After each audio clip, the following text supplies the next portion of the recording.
యేసుని ప్రేమ ఛానల్కి స్వాగతం. దయచేసి ఈ ఛానల్ని లైక్ చేయండి, షేర్ చేయండి, సబ్స్క్రైబ్ చేయండి. వేద పాఠశాల రేడియో శ్రోతలకు క్రీస్తు యేసు నామములో శుభములు చెప్పుచున్నాను. మనం పరిశోధిస్తున్న ఈ ధ్యాన భాగాలు దేవుని వాక్యాన్ని అర్థం చేసుకుని మన జీవితాలకు అన్వయించుకోవడానికి సహాయపడుతున్నాయని విశ్వసిస్తున్నాను. ఈనాటి తరగతిలో గొప్ప ఆత్మీయ పాఠాన్ని నేర్చుకొనబోతున్నాం. నిర్గమాకాండ పరిశోధన భాగములో ప్రజలు, సమస్య మరియు ప్రవక్త అను వాటిని గురించి ధ్యానిస్తున్నాం. ఈ గ్రంథములో దేవుని యొక్క ప్రజలు ఒక ప్రత్యేకమైన దేవుని బిడ్డలుగా రూపొందించబడడం మనం గమనిస్తాం. అంత మాత్రమే గాక వారి యొక్క గొప్ప సమస్యను అనగా ఐగుప్తు దేశములో కఠినమైన దాస్యపు బంధకములో వారున్నట్లు మనం చూస్తున్నాం. దానికంటే ముందుగా నిర్గమాకాండము 2-3 అధ్యాయాల్లో మోషే అను గొప్ప దైవజనుణ్ణి మనం చూస్తున్నాం. ఇతడు దేవుని చేత పిలువబడిన ఒక ప్రవక్తగా, ఒక విమోచకునిగా అనగా దేవుని చేత వాడబడుటకు ఒక సాధనంగా ఉండి ఆయన ప్రజలను ఐగుప్తు దాస్యము నుండి విడిపించేవానిగా ఉన్నాడు. అనేకసార్లు మనం చెప్పుకున్నాం, ఈ ఐగుప్తు దాస్యమనేది చరిత్రయేగాక మన పాప దాస్యమునకు కూడా గుర్తుగా ఉంది. ఈ ఐగుప్తు నుండి విడుదలనేది మన రక్షణకు సాదృశ్యంగా ఉంది. అంతమాత్రమే కాకుండా మోషే ఒక విమోచకునిగా దేవుని ప్రజలను వారి పాప దాస్యము నుండి విడిపించుటకు దేవునిచే వాడబడిన ఒక మనుష్య సాధనమునకు గుర్తుగా ఉంటున్నాడు. ఇట్టి వ్యక్తినే ఈ దినాల్లో మనము స్వార్థికుడు లేదా ఆత్మల సంపాదకుడు అని పిలుస్తున్నాం. నిర్గమాకాండము 2-3 అధ్యాయాల్లో మనం గమనించినట్లయితే మోషే విడిపించేవానిగా ఉండుటకు ముందు దేవుడతనికి నీవు వట్టివాడివి, అటు తర్వాత నీవు సమర్థుడవని, అటు తర్వాత ఒక వట్టివాడు సమర్థునిగా మారినప్పుడు అతనిని దేవుడు ఎలా వాడుకోగలడో అనే పాఠాలు నేర్పించవలసొచ్చింది. వాటన్నిటికంటే ప్రాముఖ్యంగా మోషేను బలపరచడానికి, ఇశ్రాయేలు ప్రజలను విడిపించే నాయకునిగా ఉండడానికి దేవుడు మోషేకు 4 ఆత్మీయ మర్మాలను నేర్పించాడు.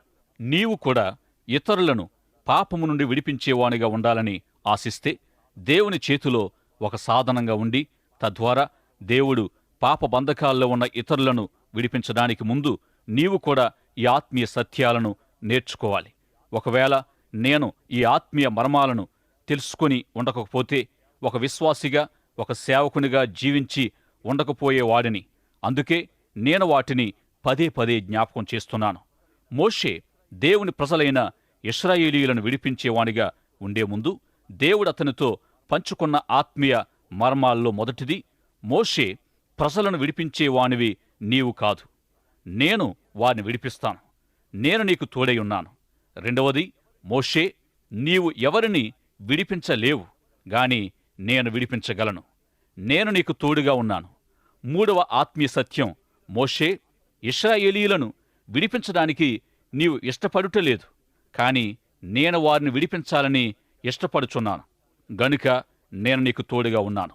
ఇక ఇశ్రాయేలీయులను ఐగుప్తు నుండి బయటికి తీసుకొచ్చిన ఆ అద్భుతాన్ని చూచాక 4వ ఆత్మీయ మర్మం ఎవరు చెప్పకుండానే మోషేకు అర్థమైంది. అదేమంటే, మోషే నా ప్రజలను నీ విడిపించలేదుగాని నేనే విడిపించాను, ఎందుకంటే నేను నీకు తోడుగా ఉన్నాను. ప్రియులారా, స్వార్థ సేవను గూర్చి మీరు ఏమని తలస్తున్నారో నాకు తెలియదు. యేసుప్రభు చెప్పినట్లు ద్రాక్షవల్లిలో తీగలుగా నిలిచి ఉండాలంటే, లేక ఆయన చేతిలో సాధనాలుగా ఉంటూ ఆయన పనిని చేయడం గురించి మీరు ఏమనుకుంటున్నారు? ప్రభు చెప్పిన మాటలను బట్టి నేను చెప్పేదేమిటంటే, దేవుడి మోషేకు నేర్పించిన ఈ 4 ఆత్మీయ సత్యాల ద్వారా ఇశ్రాయేలీయులను ఐగుప్తు బంధకాల నుండి విడిపించగలిగాడు. కాబట్టి మనము కూడా దేవుని యొక్క క్రియలు మన ద్వారా జరిగే సాధనాలుగా మనం ఉండాలంటే ఈ 4 ఆత్మీయ సత్యాలను మనం నేర్చుకోవాలి. ఈ 4 మర్మాలను దేవుడు మోషేకు మండుచున్న పొద దగ్గర నేర్పించాడు. ప్రత్యేకంగా మోషేతో, నీ వారికి విమోచకుడు కావు, నేనే వారికి విమోచకుడను, నేను నీకు తోడుగా ఉంటాను అని చెప్పాడు. అంతమాత్రమే కాక మండుచున్న పొద దగ్గర నేర్పించిన మరో సత్యం ఏమిటంటే, మోషే నీవెవరిని విడిపించలేవు, కాని నేనే విడిపించగలను, మరియు నేను నీకు తోడుగా ఉంటాను. ఈ 2వ మర్మం ద్వారా మోషే యొక్క ఓటమి లేక బలహీనత బహిర్గతమవుతుంది. దేవుడు పాత నిబంధన కాలములోనూ మరియు క్రొత్త నిబంధన కాలంలో ఉన్న అనేక మంది భక్తులకు ఈ ఆత్మీయ మర్మాలను బోధించాడు. దేవుడు ఈ రెండవ ఆత్మీయ పాఠాన్ని మనుషులకు నేర్పించుటకు ఉపయోగించే పనిముట్టు ఏమిటంటే ఓటమి.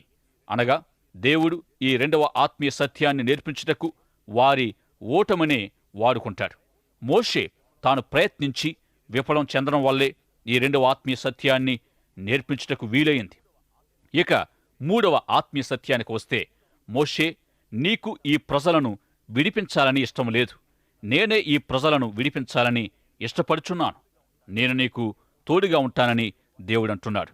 దేవుని వాక్యములో అనేక మంది భక్తులు కూడా నాకిష్టము లేదు అని చెప్పారు. కాని దేవుడు మాత్రం, నాకిష్టం, వెళదాం పద, నేను నీకు తోడుగా ఉంటాను, ఇది నీవు కాదు కాని నేనే అన్ని విషయాల్లో నీకు తోడుగా ఉంటాను, నీవు ఏమి చేయగలవో అనేది కాదుగాని నేను ఏమి చేయగలనో అనేదే ప్రాముఖ్యం. అంత మాత్రమే కాకుండా ఇది నీ ఇష్టం కాదుగాని ఇది నా ఇష్టం గనుక నేను నీకు తోడుగా ఉంటానని దేవుడంటున్నాడు. వాస్తవానికి మోషేకు వెళ్ళాలని ఇష్టం లేదు. దేవుడు మోషేతో వెళ్ళమని చెప్పినప్పుడు 5 సాకులు చెప్పాడు. మొదటి సాకు, నేను ఎంతటి వాడను, నీవు నాలాంటి వాడిని ఎందుకు ఎన్నుకున్నావు అని అన్నాడు. మనము గత తరగతిలో విన్న రీతిగా మోషే జీవితంలో ఎన్నో అడ్డంకులు ఉన్నాయి. అతడు ప్రజలందరికీ శత్రువు, ఒక హంతకుడు, హెబ్రీయుడు, ఒక పశువుల కాపరి, కృతజ్ఞత లేని దత్తపుత్రుడు. అంత మాత్రమే గాక తాను నత్తివాడు, అనగా తన మనసులోని మాటను స్పష్టంగా వ్యక్తం చేయలేనివాడు, తాను స్పష్టమైన వాగ్ధాటి గలవాడనని అనుకోవడం లేదని అర్థమవుతుంది. ఏది ఏమైనప్పటికీ నేను ఏపాటి వాడును అనే మొదటి సాకును గమనించినప్పుడు తేట తెల్లమయ్యేది ఏమిటంటే, మోషే దేవుడు ఏర్పరచుకున్న ఒక మనుషుడు. అతని గూర్చి, అతని బలహీనతలను గూర్చి దేవునికి అన్నీ తెలుసు. అందుకే అతన్ని దేవుడు ఏర్పాటు చేసుకున్నాడేమో. ఇశ్రాయేలీయుల విడుదల కేవలం దేవుని శక్తి ద్వారానే తప్ప మానవ చమత్కారం వల్ల జరిగింది కాదని స్పష్టంగా రుజువు చేయాలని దేవుని ఉద్దేశం. గనుకనే ఫరో ఎదుటికి వెళ్లి తన ప్రజలను విడిపించమని ఆజ్ఞాపించడానికి ఒక హెబ్రీయుడు, గొర్రెల కాపరి, నత్తివాడు అవసరమయ్యాడు. వారు విడిపించబడినప్పుడు ఎవరే గాని మోషే ఆ అద్భుతాన్ని చేశాడని, అతనికి ఉన్న సామర్థ్యాన్ని బట్టి, వాగ్ధాటిని బట్టి విడిపించాడని పొగడకూడదనేది దేవుని యొక్క ఉద్దేశం. అందుకే తాను ఏర్పరచుకున్న వానినే ఎన్నుకున్నాడు. ఇక్కడ మోషే చెబుతున్న రెండవ సాకు ఏమిటంటే, వారు నన్ను ప్రశ్నిస్తారు, వారికి నేను సమాధానాలు చెప్పలేను. ఇశ్రాయేలీయులను విడిపించడానికి తనను దేవుడు పంపించాడని మోషే ఇశ్రాయేలీయుల పెద్దలతో చెప్పాలి. గనుక వారిని దృష్టిలో ఉంచుకుని, వారు నన్ను ప్రశ్నిస్తారు, నేను వారికి సమాధానాలు చెప్పలేను అని అంటున్నాడు. మీరెవరితోనైనా సువార్త చెప్పాలనుకున్నప్పుడు దేవునితో, దేవా, నేను ఏపాటి వాడను, నేను ప్రసంగికుణ్ణి కాదు కదా, నేను ఇతరులతో రక్షణ సువార్తను ఎందుకు చెప్పాలి అని అంటూ ఉంటాం. తరచుగా మనం చెప్పే సాకు ఏమిటంటే, వారు నన్ను వేదాంతపరమైన ప్రశ్నలు వేస్తే నేను సమాధానం చెప్పలేను అని అంటూ ఉంటాం. ఇచ్చట ఆసక్తికరమైన విషయం ఏమిటంటే, మోషే నేనెంతటి వాడను అని మొదటి సాకు చెప్పినప్పుడు దేవుడు మోషేతో, నేను ఏర్పరచుకున్న వ్యక్తివి నీవే, నేను నీకు తోడుగా ఉన్నాను, నీవు నన్ను కలిగి ఉన్నావు అని చెప్పాడు. మరియు మోషే, వారు నన్ను ప్రశ్నిస్తారు, ప్రశ్నలు వేస్తారు గనుక నేను వారికి జవాబులు చెప్పలేను అని రెండవ సాకు చెప్పినప్పుడు దేవుడు అతనితో, నీవు వారి ప్రశ్నలకు ప్రత్యుత్తరం ఇవ్వవలసిన అవసరత ఏమీ లేదు, నేను నిన్ను పంపించానని చెప్పు, వారి ప్రశ్నలు అన్నిటికీ సమాధానాలు చెప్పడానికి ప్రయత్నించవద్దు, వారితో వాదించవద్దని చెప్పాడు. మోషే చెప్పిన మూడవ సాకు ఏమిటంటే, వారు నన్ను నమ్మరుగాక నమ్మరు. ఈసారి దేవుడు అతనికి ఒక ప్రయోగాత్మకమైన పాఠాన్ని చూపించాడు. మోషే చెయ్యిని అతని రొమ్మున ఉంచుకొని వెలుపలికి తీయమని చెప్పాడు. మోషే అలాగూ చేశాడు. అప్పుడు మోషే చెయ్యి కుష్ఠము గలదిగా మారిపోయింది. మళ్ళీ అతని చెయ్యిని రొమ్మున ఆనించుకున్నప్పుడు అది మిగిలిన శరీరం వలె అయ్యింది. అప్పుడు మరలా దేవుడు, నీ చేతిలో ఏముంది అని ప్రశ్నించాడు. అందుకు మోషే గొర్రెలు కాచే కర్ర అని సమాధానమిచ్చాడు. అయితే దేవుడు దానిని క్రింద పడవేయమనగా మోషే అలాగూ పడవేసినప్పుడు అది సర్పంగా మారింది. మోషే పరిచర్య అంతటిలోనూ దేవుడు ఆ సర్పంగా మారిన కర్రను గొప్పగా వాడుకున్నాడు. సమర్పణకు సరైన నిర్వచనం క్రింద పడవేయుట. ఈ సాదృశ్యాన్ని చూపించడం ద్వారా నేను నిన్ను ఎవరి మధ్యకు పంపిస్తున్నానో ఆ ప్రజలు నీ సమర్పణను, ఈ అద్భుతాలను చూచి నీవు నా పనికై సమర్పించుకున్నావని తెలుసుకుంటు. మానవునికి నోరిచ్చిన వాడెవడు? మోగవానినే గాని, చెవిటివానినే గాని, దృష్టి గలవానినే గాని, గుడ్డివానినే గాని పుట్టించిన వాడెవడు? యెహోవానైన నేనే గదా అని ప్రశ్నిస్తున్నాడు. కొంతమందికి మాటలు అంగీకరించాలంటే చాలా కష్టంగా ఉంటుంది. యోసేపు జీవితంలో నేర్పించిన పాఠాన్నే దేవుడు మోషేకు కూడా నేర్పించాలనుకుంటున్నాడు. నీకున్న సామర్థ్యాలన్నీ దేవుని ద్వారా నిర్మించబడ్డాయి. దేవుడు నిన్ను ఎందుకు అలా సృష్టించాడో అర్థం కాకపోవచ్చు, కానీ ఆయన చేయాలనుకున్నట్లే నిన్ను నన్ను సృజించాడు. అందుకు దేవుడు మోషేతో ఇలా అంటున్నాడు, ఒకవేళ నాకు వాక్చాతుర్యము గల వ్యక్తియే అవసరమైతే అలాంటి వ్యక్తినే నేను సృజించి ఉండేవాణ్ణి. చివరిగా మోషే చెప్పిన సాకు విని దేవుడు కోపపడ్డాడు. ప్రతి దైవ సేవకుడు తెలుసుకోవలసిన 4వ ఆత్మీయ మర్మమేమిటంటే, నీవు ఆ ప్రజలను విడిపించలేదు, కాని నేనే వారిని విడిపించాను. ఎందుకంటే నేను నీకు తోడైయున్నాను. యేసుక్రీస్తు గాడిద పిల్లనెక్కి యెరూషలేములో జయప్రవేశం చేసినప్పుడు జనసమూహము ఓసన్న, ప్రభు పేరిట వచ్చువాడు స్తుతింపబడునుగాక అని కేకలు వేశారు. ఆయన పొగిడారు, గణపరిచారు. ఈ పొగడ్తలన్నీ నాకేనని ఆ గాడిద పిల్ల అనుకుంటే ఎంత హాస్యాస్పదంగా ఉంటుంది. ప్రియులారా, గమనించండి, మనము దేవుని చేతిలో సాధనాలు మాత్రమే.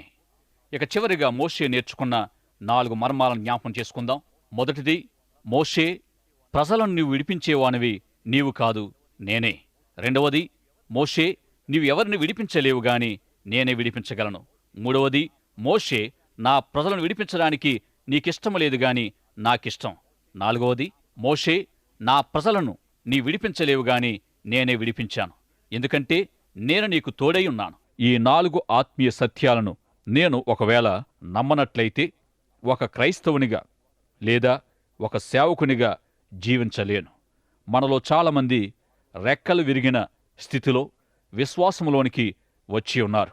ప్రభువైన యేసుక్రీస్తు ఈ రీతిగా చెప్పారు, ప్రయాసపడి భారము మోయిచున్న సమస్త జనులారా నా యొద్దకు రండి, నేను మీకు విశ్రాంతి కలుగుజేతును.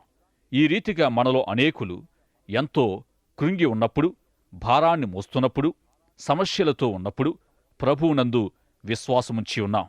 ఒక సేవకునిగా ఈ 4 ఆత్మీయ సత్యాలను నేర్చుకోకుండా దేవుని సువార్తను ఇతరులతో పంచుకోలేం. దేవుడు మనలను సేవకులుగా మరియు విశ్వాసులుగా పిలవడంలో గల ఉద్దేశం ఏమిటంటే, మనము విమోచకులుగా ఉండడానికి అని గ్రహించాలి. దేవుడు మనల్ని ఒక మనుష్య సాధనంగా ఉండడానికి ఆశిస్తున్నాడు. తద్వారా అనేకులు తమ పాపాల నుండి విడిపించబడతారు.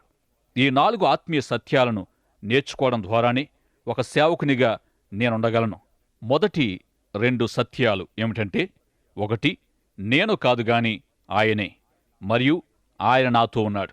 2, నేను చేయలేను గాని ఆయనే చేయగలడు, ఆయన నాతో ఉన్నాడు. అనేకసార్లు నేను ఉదయాన లేచిన వెంటనే, ప్రభువా, ఈ పని నేను చేయలేను అని అంటే దేవుడంటాడు, ఇది నేను చేయాలనుకుంటున్నాను, నేను నీకు తోడుగా ఉన్నాను గనుక మనము వెళ్ళాలి అంటాడు. ఇది నమ్మశక్యము కానిది అయినప్పటికీ దేవుడు నన్ను ఉపయోగించుకోవడం మరియు ప్రజల నుండి జయధ్వనులు రావడం ఆరంభించడం చూచినప్పుడు ఎంతో కష్టంగా దీనిని నమ్మవలసి వచ్చింది. ఇటువంటి పరిస్థితుల్లో 4వ ఆత్మీయ సత్యం అనగా, ఇది నేను చేయలేదు కాని దేవుడే చేసి ఉన్నాడు, ఎందుకంటే ఆయన నాతో ఉన్నాడని వారితో చెప్పవలసి వచ్చేది. దేవుని సేవలో వాడబడుతున్న మనము అందరము ఆయన చేతిలో సాధనాలుగాను మరియు ఆయన ఉపయోగించుకున్న గాడిదల్లాంటి వారం గనుక ఆయన సేవలో ఎటువంటి ఫలితాన్ని పొందుకున్నప్పటికీ దాని నుండి వచ్చే ఘనత సాధనాలుగా, గాడిదలుగా వాడబడిన మనకు చెందకుండా కేవలం దేవునికే చెందాలి. ఇక్కడ గమనించవలసిన సత్యం ఏంటంటే, దేవుని చేతిలో మనమందరము గాడిదల్లాంటి వారమే. బైబిల్లోని వ్యక్తులందరి జీవితాల ద్వారా ఈ సందేశాన్ని మనము పదే పదే గమనించగలం. మనం ఏమై ఉన్నామో దాన్ని బట్టి దేవుడు మనలను వాడుకోడు, గాని మనము ఎలాంటి వారమైనప్పటికీ ఆయన మనలను వాడుకుంటాడు. దేవుడే ఈ విడుదల అనే గొప్ప కార్యాన్ని మన ద్వారా జరిగిస్తాడనే సత్యాన్ని ఎన్నడూ మరిచిపోవద్దు. క్రొత్త నిబంధనలోని ఒక దృష్టాంతము మోషే యొక్క అనుభవాలతో దగ్గరి పోలికను కలిగి ఉంది. లూకాసు వార్త 5వ అధ్యాయములో యేసు ప్రభు పేతురుకు కూడా ఈ 4వ ఆత్మీయ మర్మాన్నే నేర్పిస్తున్నాడు.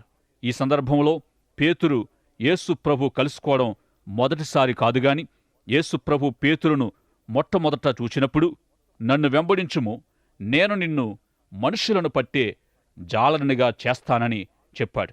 కాని పేతురు ఈ సవాలును అంగీకరించలేదు. ఒకానొక ప్రత్యేక ఉదయాన్న ప్రభు తిరిగి గల్లయ తీరానికి వచ్చినప్పుడు ఆయన బోధన వినాలని గొప్ప జనసమూహము ఆయనను వెంబడించారు. పేతురు ఆ రాత్రి అంతా ప్రయాసపడినప్పటికీ ఒక్క చేపను కూడా పట్టలేకపోయాడు. ప్రభు పేతురు యొక్క దోణెను ఒక ప్రసంగ వేదికగా వాడుకోవడానికి అనుమతిని కోరాడు. అందుకు పేతురు కూడా అంగీకరించాడు. యేసు ఆ దోణిలో కూర్చొని బోధించడం మొదలుపెట్టాడు. ఆయన బోధించడం చాలించాక పేతురు వైపుకు తిరిగాడు. అంటే ఈ సందర్భంలో యేసు ప్రభు పేతురుపై తన దృష్టిని ప్రత్యేకంగా నిలిపాడని స్పష్టమవుతుంది. ఆ జనసమూహాన్ని గూర్చిన వివరాలు కాని, ఆయన ఏమి బోధించాడో, అందుకు వారి ప్రతిస్పందన ఎలా ఉందో మనకేమీ తెలియదు. ఎందుకంటే అది అంత ప్రాముఖ్యమైనది కాదు. అయితే ఒకటి మాత్రం వాస్తవం. అదేమిటంటే ఆ ఉదయము ఆయన బోధ చేస్తూ భవిష్యత్ పరిచర్య కొరకు తాను వాడుకోబోతున్న పేతురునే గమనిస్తున్నాడు. పెంతెకోస్తు దినాన్న పరిశుద్ధాత్ముడి లోకానికి వచ్చినప్పుడు పేతురును వాడుకోబోతున్నాడని ప్రభువుకు తెలుసు. ఈ మనుషుడు ఒకానొక దినాన్న యెరూషలేము వీధులలో నడుస్తాడని, పేతురు నీడ అనేక రోగులపై పడడం వలన స్వస్థత పొందుతారని, అనేకులు మోకాళ్లపై మరియు చేతులపై ప్రాకుచు అతనిని వెంబడిస్తారని కూడా యేసుకు తెలుసు. పేతురు తన వలలు బాగుచేయుచున్న సమయంలోనే యేసుకు ఇవన్నీ తెలుసు. ఇప్పుడు ఒక సవాలుతో కూడిన ప్రశ్న ఏమిటంటే, ఒక్క చేపను కూడా పట్టలేని పేతురుని మనుషులను పట్టగల జాలరిగా ఎలా మార్చగలడు? ఇతడు రాత్రంతా ప్రయాసపడి ఒక్క చేపను కూడా పట్టలేక మోషేలాగా ఓడిపోయిన స్థితిలో ఉన్నాడు. ఇటువంటి స్థితిలో లూకాసు వార్త 5వ అధ్యాయం 10వ వచనములో ప్రభు చెప్పిన వాక్కులను మనం గమనిద్దాం. అందుకు యేసు, భయపడకుము, ఇప్పటి నుండి నీవు మనుషులను పట్టువాడవై ఉందువని సీమోనుతో చెప్పాను. అనగా, పేతురు, నీవు ముందు నన్ను వెంబడించు, మనుషులను ఎలా పట్టుకోవాలో నేను నీకు నేర్పిస్తాను అని అంటున్నాడు. చేపలు పట్టలేని పేతురును మనుషులను పట్టేవానిగా చేయడానికి ప్రభు ఈ 4వ ఆత్మీయ మర్మమును నేర్పించవలసొచ్చింది. మొదటి ఆత్మీయ సత్యమేమిటంటే, పేతురు, నీవు జాలరివి కావు, నేనే జాలరిని, మరియు నేను నీ దోణిలో ఉన్నాను అని ప్రభు చెప్పారు. చివరిగా ప్రభు యొక్క సలహా ప్రకారము చేపలు పట్టడానికి వారు వెళ్ళినప్పటికీ పేతురుకు ఏమాత్రం ఇష్టం లేదు. వారు సముద్రములోనికి వెళ్ళినప్పుడు ప్రభు అన్నాడు, చేపలు పట్టుటకు మీ వలలు వేయుడి. అనగా అందుకు పేతురు, ఏలినవాడా, రాత్రంతయు మేము ప్రయాసపడితిమి, కాని మాకేమీయూ దొరకలేదు. కొంత సమయం తర్వాత పేతురు, ఆయనను నీ మాట చొప్పున వలలు వేతుమని పలికాను. తద్వారా ఏమి జరిగిందో మీకు తెలిసిందే. వారు వేసిన వలలు చేపలతో నిండి పిగిలిపోవడం వలన ఆ దోణె మునిగిపోయే పరిస్థితి ఏర్పడినందున వారి పాలివారు వచ్చి సహాయం చేయవలసొచ్చింది. ఇక్కడ యేసు ప్రభు పేతురుకు ఒక ఆత్మీయ పాఠాన్ని నేర్పిస్తున్నాడు. అదేమంటే, పేతురు, నీవు మనుషులను పట్టే జాలరిగా ఉండాలంటే నీవు ఒక విషయాన్ని అర్థం చేసుకోవాలి. అదేమంటే, ఆ జాలరివి నీవు కాదుగాని ఆ జాలరిని నేనే. ఈ రీతిగా ఏ మనుషుణ్ణి పట్టలేవు, కనీసం చేపలను కూడా పట్టలేవు. నీవు మనుషులను పట్టలేవు, కాని నేను మాత్రమే పట్టగలను. పేతురు, నేను నీ యొక్క దోణిలో ఉన్నాను, నీకు మనుషులను పట్టుటకు ఇష్టము లేదు అని ప్రభు పలికారు. ఇక్కడ మనం గమనించవలసిన విషయం ఏమిటంటే, మోషే ఏ రీతిగా ప్రజలను విడిపించుటకు ఇష్టపడలేదో అదే రీతిగా పేతురు కూడా చేపలు పట్టుటకు ఇష్టపడుటలేదు. కాని ప్రభు తాను ఇష్టపడుచున్నట్లు పేతురుతో చెప్పారు. పేతురు జీవితానికి సంబంధించి ఈ 4వ ఆత్మీయ సత్యాన్ని అపోస్తుల కార్యముల గ్రంథములో మనం గమనించగలం. ఇక్కడ పేతురు మనుషులను పట్టే జాలరిగాను క్రొత్త నిబంధన సంఘం యొక్క గొప్ప నాయకునిగా మారినట్లు మనం గమనిస్తాం. పెంతెకొస్తు దినాన్న పేతురు చేసిన ప్రసంగాన్ని విని ఒకే రోజు 3,000 మంది రక్షించబడ్డారు. ఈ రీతిగా అతడు మనుషులను పట్టే గొప్ప జాలరిగా ఉంటున్నాడు. ఇంతకు అతడు మనుషులను పట్టడం ఎలా నేర్చుకున్నాడు? దీని యొక్క జవాబును లూకా సువార్త 5వ అధ్యాయములో మనం చూస్తాం. ప్రభు ఈ 4వ ఆత్మీయ సత్యాన్ని నేర్పించినప్పుడు అతడు నేర్చుకోగలిగాడు. అదేమంటే, పేతురు, నీవు జాలరివి కావుగాని నేనే ఆ జాలరిని. పేతురు, నీవు మనుషులను గాని చేపలను గాని పట్టలేవు, కాని నేను మాత్రమే పట్టగలను. పేతురు, నీకు పట్టాలని ఇష్టములేదు, కాని నాకు మాత్రం ఇష్టముంది. ఇక చివరి సత్యము ఎవరు చెప్పకుండానే పేతురుకు అర్థమైంది. అదేమంటే, పేతురు, నీవు పట్టలేదు కాని యేసు ప్రభువే పట్టారు. ఎందుకంటే ఆయన నీ దోణిలో ఉన్నాడు. మనము కూడా దేవుని కార్యాలు మన ద్వారా జరగాలని ఆశిస్తే ఈ 4 ఆత్మీయ సత్యాలు మన జీవితాల్లో ఎంతో క్లిష్టంగా ఉంటాయి. మోషే యొక్క పిలుపు, తీర్మానము, పేతురు యొక్క పిలుపు మరియు తీర్మానము ఒకే విధంగా ఉండడం మనం గమనిస్తాం. దేవుని ఉద్దేశాలను దేవుని ప్రణాళిక చొప్పున చేయడానికి దేవుని ప్రజల ద్వారా దేవుని శక్తిని వినియోగించడం దేవుని యొక్క ఉద్దేశం. ఈ రీతిగా దేవుని ఉద్దేశం నెరవేర్చబడడానికి ఆయన బిడ్డలు తప్పకుండా ఈ 4 ఆత్మీయ మర్మాలను నేర్చుకోవాలి. చివరిగా ఒక ఉదాహరణ చెప్పి ముగిస్తాను. ఒక నావికుడు ఉన్నాడు. అతడు ఓడలను రేవుకు నడిపించుటలో ఎంతో నైపుణ్యత గలవాడు. అతని ఇంటిలో, తన గదిలో ఒక నల్ల పెట్టె ఉండేది. అతడు తన పనికి వెళ్లకముందు ప్రతిరోజు ఉదయం ఆ నల్ల పెట్టెను తెరచి ఆ పెట్టెలో నుండి చిన్న కాగితపు ముక్కను తీసి దానిని ఎంతో ఆప్యాయంగా చూచుకునేవాడు, చదువుకునేవాడు.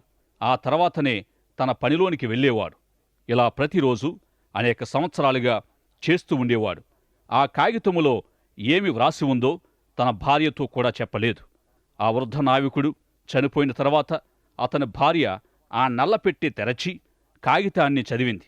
ఆ కాగితములో ఓడరేవు ఎడమవైపున ఉంది, చుక్కాని కుడివైపున ఉంది అని వ్రాయబడింది.